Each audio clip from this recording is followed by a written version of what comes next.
Hi everyone. So PvZ has been out for nearly 13 years now. It doesn't really seem like the type of game that you would be making a guide for at this point. But I'm gonna do it. I was looking at the Steam global achievement stats and noticed that Better Off Dead is actually the least gotten achievement in the game. And thinking about it, I have heard people say they struggle with this one, and I've had people ask me for tips on it. There are walkthroughs on YouTube, but these are literally just people playing iZombie Endless until they get it. That doesn't really help, seeing as there's a lot of RNG, meaning you can't just copy what they do. So the only way to help is to teach you how to be good at iZombie Endless. Once you know that, the achievement will be a piece of cake. So let's get into it.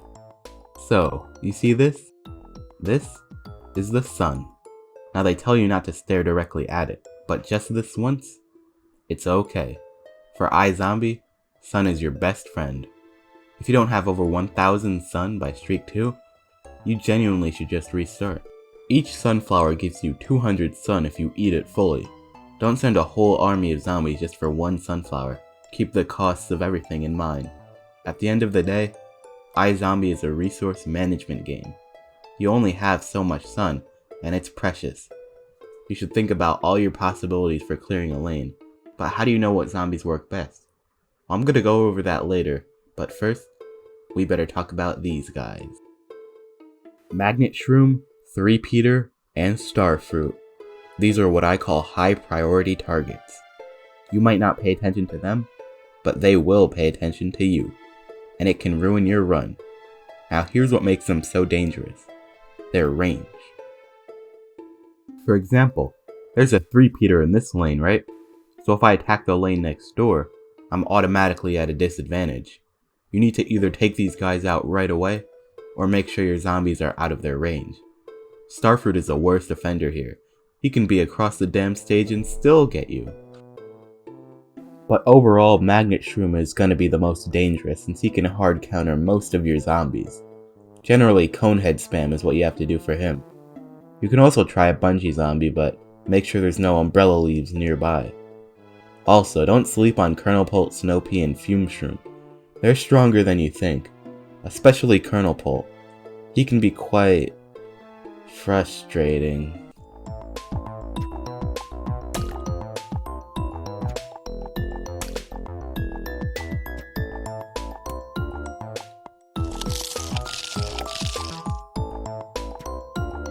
Now let's go over each zombie and talk about how to use them. They all have their uses, although some are more situational than others. First up, the Imp. Now this is your cheapest option, but that's about all he has going for him.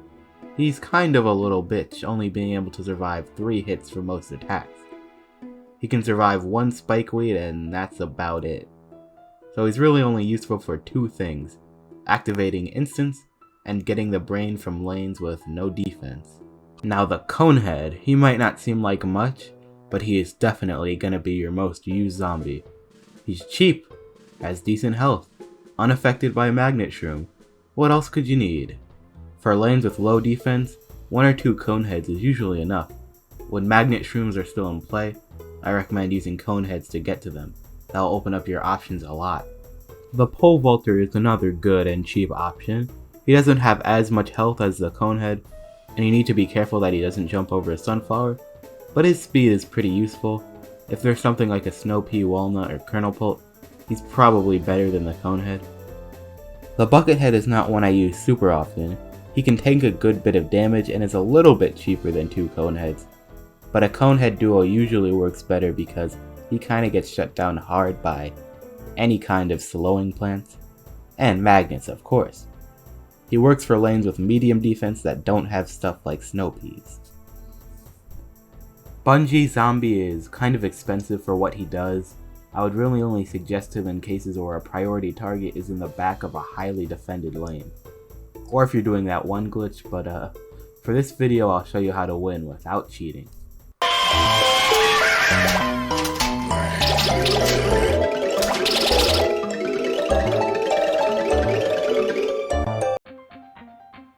The Digger Zombie is great at clearing lanes, but he does need to be paired with an Imp or on some occasions a Conehead or Pole Vaulter. Still, he's a more reliable lane clearer than Football Zombie is usually, Just be careful there's not a split pea, potato mine, or squash. Though Ladder Zombie can be pretty useful, although not really for his climbing abilities, he's the only zombie with a shield you can use, so he works really well against snow peas. Plus, with his high speed and decent health, he can work as a makeshift tank if you want to save the sun on a football zombie. Speaking of the football zombie, like I said before, he clears lanes pretty well. If you can't use a digger zombie, he works. He has tons of health, but don't overestimate him.